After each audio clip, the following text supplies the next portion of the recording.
J'ai eu la chance de pouvoir passer 10 jours en Algérie à l'automne 2015 pour enseigner. J'ai pu circuler dans plusieurs villes de ce pays passionnant et y rencontrer de nombreux acteurs. Donc je voulais aujourd'hui vous raconter ce que j'ai un peu compris de ce pays. Il ne s'agit pas ici de tenter d'être exhaustif, ni de parler à nouveau du passé colonial de la France ou du riche passé algérien en général. Non, il s'agit de parler du présent et de se poser quelques questions sur l'avenir de l'Algérie. L'Algérie est en Afrique du Nord. Elle a pour voisin à l'ouest le Maroc, le Sahara occidental revendiqué par le Maroc et la Mauritanie, le Mali et le Niger au sud, la Libye et la Tunisie à l'est, et le pays s'ouvre sur la Méditerranée par une vaste façade maritime. C'est dire son importance stratégique. C'est le plus grand État du continent africain, avec 2 380 000 km², et le pays est divisé dans le sens nord-sud en 3 zones climatiques qui dictent la répartition des populations.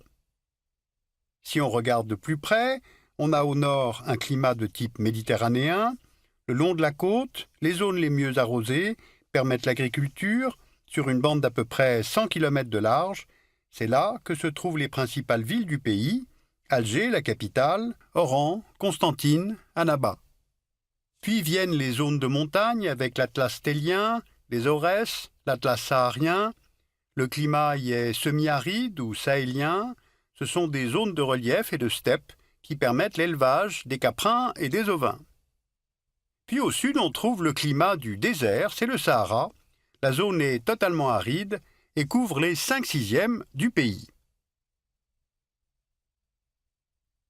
Le pays compte presque 40 millions d'habitants en 2015, et si on regarde la carte de densité de population, on voit que la très grande majorité des Algériens, plus de 80%, vit au nord, surtout sur les côtes, dans les grandes villes, en climat moins aride. Les Algériens sont arabophones à 73% et berbérophones à environ 27%, et on compte aussi 0,1% de Touaregs, et enfin la quasi-totalité de la population est musulmane, comme l'indique symboliquement le drapeau du pays.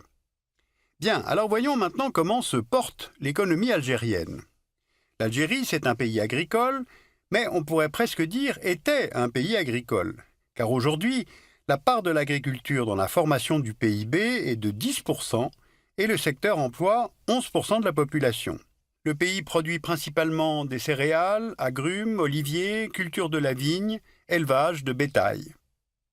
L'essentiel du PIB est dû au secteur secondaire, c'est-à-dire l'industrie, qui représente 47% du PIB et 26% de la population active.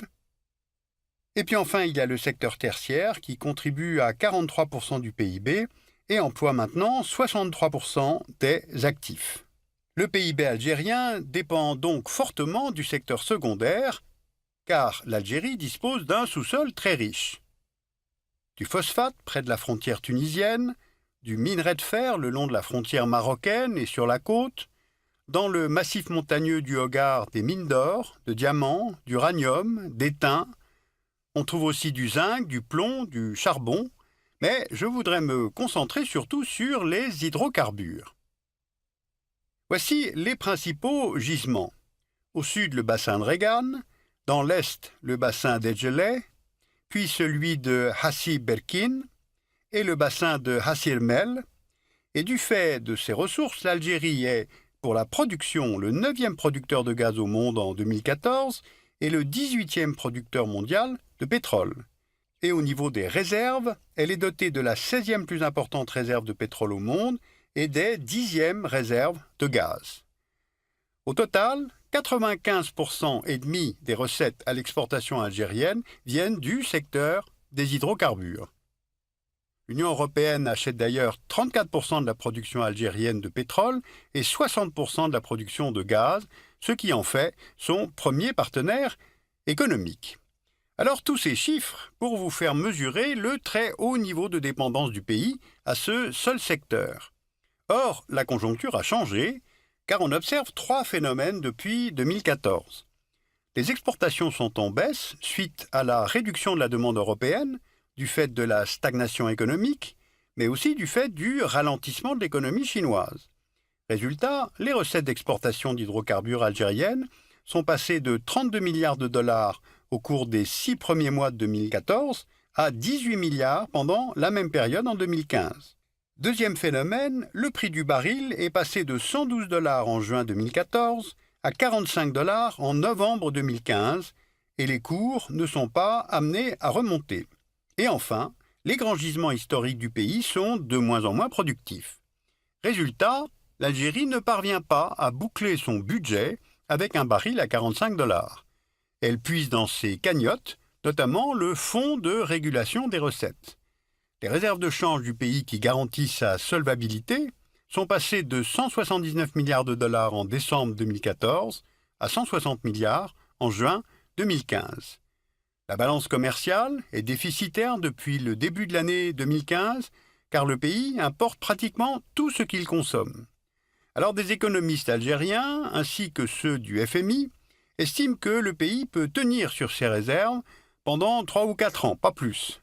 Dit autrement, l'Algérie a quelques petites années pour lancer des réformes de structure et orienter la diversification des investissements. Or, ces réorientations ne semblent pas du tout à l'ordre du jour. Regardez sur ce planisphère les bassins de gaz et de pétrole de roche-mère, appelés à tort gaz et pétrole de schiste, nos sources étant les données de l'EIA. On voit que les premières ressources techniquement récupérables sont en Chine, les deuxièmes en Argentine, et l'Algérie détiendrait les troisièmes réserves mondiales, soit 20 000 milliards de mètres cubes, c'est-à-dire 4 fois plus que ces réserves de gaz naturel connues dans le pays. Voici la carte des principaux bassins de roche-mère en Algérie.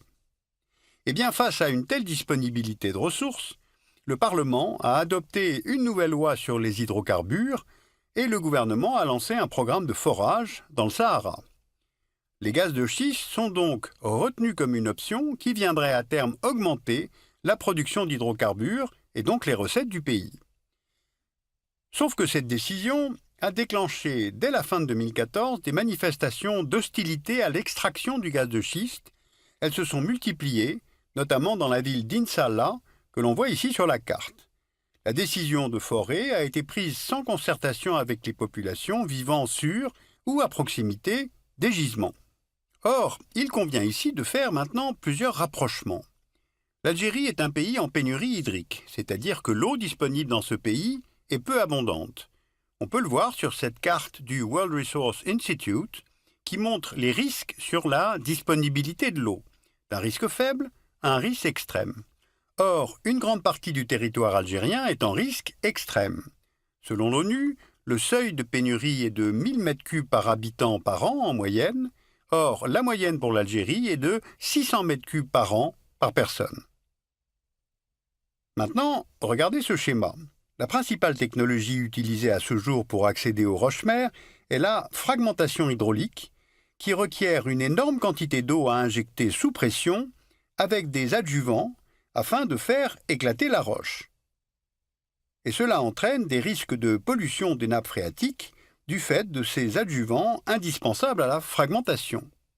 Mais en 2015, face à ces questions techniques et face à ces contestations, les autorités réaffirment avant tout les intérêts de l'État. Or, faut-il vraiment laisser se développer un tel projet sans écouter les mouvements de contestation ? Car si on regarde une carte régionale, on voit que depuis quelques années, presque tous les États voisins de l'Algérie sont devenus instables. Le Mali, avec en 2012 cette tentative de former un deuxième État au sein du pays, nommé Azawad, par des mouvements touaregs et récupéré l'année suivante par des mouvements islamistes. La Libye, depuis 2011, et la chute du régime Kadhafi, où l'absence d'un projet politique a mené le pays vers la guerre civile. Aujourd'hui, 2 gouvernements s'y affrontent, les milices islamiques de Tripoli et le gouvernement de Tobrouk, soutenu par la communauté internationale.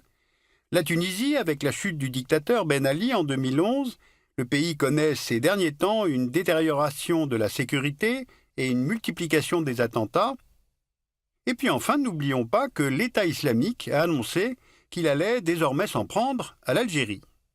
Alors il est difficile de mesurer si les revendications islamistes perdurent en Algérie 15 ans après la fin de la décennie noire, Mais les frontières du pays sont immenses, dans le désert, donc ouvertes, et ce, dans une région en conflit et où circulent les armes. La prise d'otage en janvier 2013 dans le complexe pétrolier de In Amenas rappelle la porosité du Grand Sud algérien. Cette prise d'otage, revendiquée par le terroriste Mokhtar Belmokhtar, a entraîné la mort de 38 civils, algériens et étrangers, travaillant dans le complexe pétrolier, et la mort aussi des 29 terroristes. Alors on mesure bien par ces cas de figure toutes les fragilités, donc il y a des choix à faire. Dans un environnement géopolitiquement instable, l'Algérie peut-elle maintenir encore sa doctrine de non-intervention sur les théâtres extérieurs? Deuxièmement, est-ce bien le moment de s'engager dans l'exploitation des gaz de schiste, alors que le monde entier s'oriente progressivement vers des énergies post-carbone? Enfin, l'Algérie est un pays magnifique, un pays riche, mais son économie n'est pas saine. Forte dépendance aux hydrocarbures, on l'a vu, dépendance aux importations alimentaires, chômage massif chez les jeunes, une grosse partie de l'économie est informelle, donc on peut se demander pour qui l'Algérie est riche et pleine d'avenir. Vous pouvez aller voir l'exposition Made in Algeria, généalogie d'un territoire. Elle se tient à Marseille, au MUSEM, jusqu'en mai 2016. C'est l'histoire de la construction du territoire de l'Algérie avec des archives, des œuvres d'art et présentée pour la première fois des cartes qui viennent de la BNF et du service historique des armées.